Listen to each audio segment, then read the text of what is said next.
Hi, welcome to Rajal 9. In today's video, I'm going to discuss about GTM strategy. As we all know, whenever we are working on product launching, whenever we want to introduce a new product into the market, it is always important for us to understand about the market conditions, dynamics, all that. In context to this, whenever we are working on application development product, either it can be an IT product or it can be of anything. Understanding about GTM strategy is essentially important. GTM means go to market strategy, I can say in detail. So hence I'm going to explain about what exactly GTM is all about, what GTM strategy and how it is being useful for the organizations, followed by what are the different components we have and all everything in today's video. So if you try to understand GTM, go to market strategy, we call it as, it's a kind of action plan which majorly specifies how a company will reach a target to the customers and as well as achieve competitive advantage whenever they are building a new product into the market. So this is GTM is an action plan, as I told you, which majorly specifies us because our major target is to reach the customers, right? So when you are developing a product, so how to reach to the customers, targeted customers, and how to achieve competitive advantage is what generally GTM stands for. The purpose of GTM strategy, which is used to provide a blueprint for delivering a product as well as services to the end customer. So this product can be of anything, right? It can be an IT product even. Whenever we want to develop different products, either it can be CRM, ERP, or it can be healthcare related, insurance, banking, all that. By taking into account what are the factors as pricing and as well as distribution, if it's a non-IT product, even IT product. So GTM strategy is more useful in that regard. Now, when we try to understand how GTM strategy is useful, especially for the organization level, when we see, so this will create an alignment to all the stakeholders because these stakeholders may be an external stakeholders or internal stakeholders. Aligning all the stakeholders is what happens through GTM strategy. At the same time, it also establishes new timelines. What are the timelines? New timelines do we have? All these. Establishing new timelines is possible with the GTM strategy here. At the same time, it also ensures stakeholders to define and meet milestones and outcomes as well.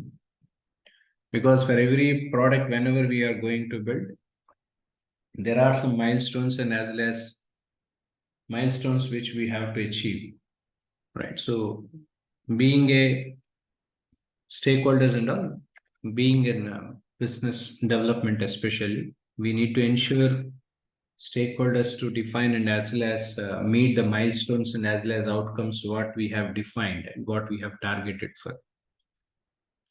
Last but not least, it also creates an attainable path for people because clarity of thought, clarity of a business plan is essentially required when we are developing a product. So that creating an attainable path for all the stakeholders so that their mindset alignment in reference to the target of the customers, what they want to achieve and all everything is something possible with GTM strategy. Now, when we try to understand how this is useful in the organization, from the context of organization, it clearly defines a plan and as well as direction to all the stakeholders, which is essentially required because stakeholders should have a clarity of the plan, what they are developing to release a product or a business, and what directions we need to move on. That sort of alignment is required. So this is one thing which is possible with GTM strategy. Next, it reduces the time to market for products and as well as services, because clarity of thought, if we are missing in that clarity of thought, automatically it increases the unnecessary timelines, right? So wastage of time and all that, reduction of wastage of time is possible here. Next, it also increases chances of successful product or a service launch. As in the beginning of the session, I have told you, right? So it increases the chances for a successful product or a service launch, whichever is needed in future. At the same time, it decreased likelihood of extra cost, which is generated by the failed products or service launches also. Because product must be successful in terms of the launches itself is concerned. Whatever the additional cost which is unnecessary to spend, right? So that can be decreased, because whenever we have a clarity of thought of what is to be delivered and how this is to be launched, so then whatever the additional cost, unnecessary cost, I can say, right? Unnecessary cost can be reduced. So due to this go-to-market strategy, by implementing GTM strategy, go-to-market strategy, this decreases the extra cost whichever is generating by us all that. Next, it also enhances the ability to react the changes in as well as customer desires also, because enhancing ability to react the changes in customer desires is also needed, because unless until if you have not identified the right desire of the customers, and then there will be of no value for implementation of the product and launching the product. So that we have to see that. Next, it also improves the management challenges, improved the management of challenges, because whatever the challenges management faces and all that, so those can be improved, means we can reduce the challenges. That's what I'm trying to say. What are the challenges do we have and all, everything. So those challenges can be reduced and we can improve the clarity. That's what I'm trying to say in this point. At the same time, it also established path for growth from the organization level. Followed by this, it also ensure creation of an effective customer experience is also possible in the organization level. So these are the advantage and usefulness in reference to the GTM strategy is all about. Last but not least, when we talk about the core components, what are the different core components relating to GTM strategy is about market definition, which markets will be targeted to sell the products or the services that will be known to us. At the same time, customers who are the targeted audiences within these markets, that identification will also be possible. Next, distribution model, how will the product or the services be delivered to the customer?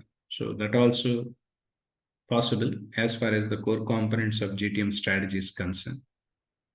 At the same time, product messaging and positioning, what is to be sold and what is to be unique value or primary differences when compared to other products or services in the market is also possible, because comparison of the competitors followed by the kind of features, strategy, pricing, right? So these are all something important, so that we can post our, at the same time we can target our product, right? So to whom we are targeting this product, and we can do the product positioning properly. This is what possible. So this is also one of the core component. At the same time, pricing, right? How much should be the product or service cost for each customer group and all, right? So all these things are possible here.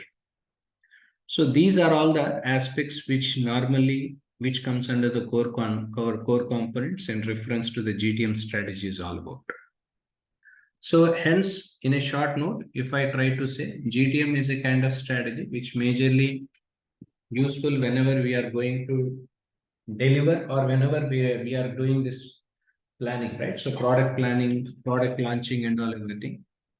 So this GTM strategy will give us a clear roadmap over the planning, implementation, execution of the product, which must be successful in long run. So this is all about GTM strategy is all about. I hope you got a clarity over what exactly GTM strategy, all that.